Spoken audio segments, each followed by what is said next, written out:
नमस्कार दोस्तों, स्वागत है आपका फिर से एक और नई वीडियो में। इस बार वीडियो थोड़ी लेट आई है पर मजा आपको पहले जितना ही आने वाला है, क्योंकि आज फिर से हम एक व्हाट इफ की चर्चा करेंगे। डीमन स्लेयर की दुनिया में हर हाशिरा की अपनी एक खासियत होती है, लेकिन सोचो अगर मुगन ट्रेन में रेंगोकू की जगह साउंड हाशिरा तेंजिन उजुई होते तो क्या कहानी कुछ और होती? क्या तेंजिन उजुई अकाजा को हरा देते या फिर वो भी रेंगोकू की तरह?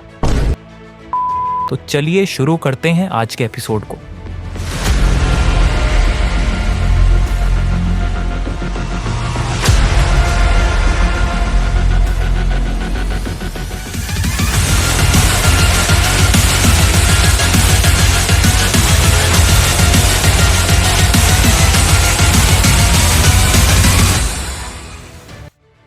ट्रेन चलते हुए दिखता है। तेंजिन उजुई की एंट्री स्टाइलिश अंदाज में। मुगन ट्रेन का मिशन रेंगोकू की जगह तेंजिन उजुई जिम्मेदारी लेते हैं। उनके साथ तंजीरो, जेनित्सु और इनोसके भी हैं, लेकिन तेंजिन की पर्सनालिटी ही कुछ अलग है। तेज, स्टाइलिश और हमेशा फ्लैश अंदाज में काम करने वाले। अब कहानी बिल्कुल पहले जैसी ही चलेगी। एनमू की ब्लड डेमन आर्ट से सब गहरी नींद में चले जाते हैं और तेंजिन भी रेंगोकू जैसे सपनों की दुनिया में चले जाते हैं। पर उनकी ट्रेनिंग और परफेक्ट सेंस ऑफ रिदम उन्हें जल्दी ही इस तकनीक से बाहर निकाल लेता है। अपने साउंड ब्रीथिंग के जरिए वो तुरंत ही एनमू के अटैक को समझ जाते हैं और अपने साथियों को जगाने का तरीका निकालते हैं। रेंगोकू की तरह तेंजिन भी समझ जाते हैं कि ट्रेन ही असली डेमन है, लेकिन जहां रेंगोकू ने सीधी ताकत से हमला किया था, वहीं तेंजिन अपनी स्पीड और फ्लेक्सिबिलिटी का इस्तेमाल करते हैं। बम और अपने ड्यूल स्वॉर्ड्स के जरिए वो ट्रेन के अंदर तेजी से मूव करते हैं और आखिरकार एनबू के असली नेक को काटकर उसे हरा देते हैं। जैसे ही एनबू का खात्मा होता है, तभी आता है सबसे बड़ा खतरा,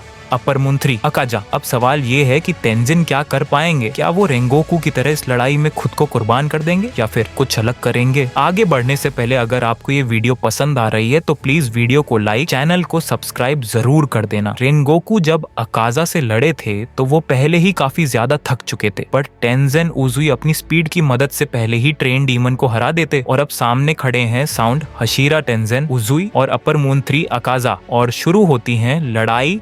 तेंजिन ताकत से ज्यादा अपनी स्पीड और स्किल्स पर भरोसा करते हैं। अकाजा के हमले जितने घातक होते हैं, तेंजिन उतनी ही तेजी से उनसे बचते हैं। वो अकाजा की स्ट्रेंथ को परखते हैं और फिर अपनी साउंड ब्रीथिंग की अनोखी तकनीक का इस्तेमाल करते हैं। उनकी साउंड एनालिसिस की वजह से वो अकाजा के पैटर्न को समझ लेते हैं और उसे बराबर की टक्कर देते हैं। रेंगोकू की तरह तेंजिन भी अकाजा को मार नहीं पाते, लेकिन वो खुद को जिंदा बचाने में जरूर सफल होते हैं। उनका टारगेट सिर्फ लड़ाई जीतना नहीं था, बल्कि अपने साथियों को बचाना था। अकाजा को एहसास होता है कि तेंजिन की फाइटिंग स्टाइल से वो ज्यादा नुकसान झेल रहा है और वो सूरज उगने से पहले भाग जाता है और इस तरह ये बैटल खत्म हो जाती। तो अगर मुगन ट्रेन में रेंगोकू की जगह तेंजिन उजुई होते तो कहानी कुछ ऐसी होती। वो रेंगोकू की तरह लड़ाई में अपनी जान नहीं गंवाते, बल्कि अपनी स्पीड और दिमाग का इस्तेमाल करके अकाजा को भगाने में सफल होते। लेकिन क्या इससे चीजें बेहतर होती या फिर रेंगोकू की कुर्बानी ही इस कहानी का असली मोड़ थी? कमेंट में बताओ तुम्हारी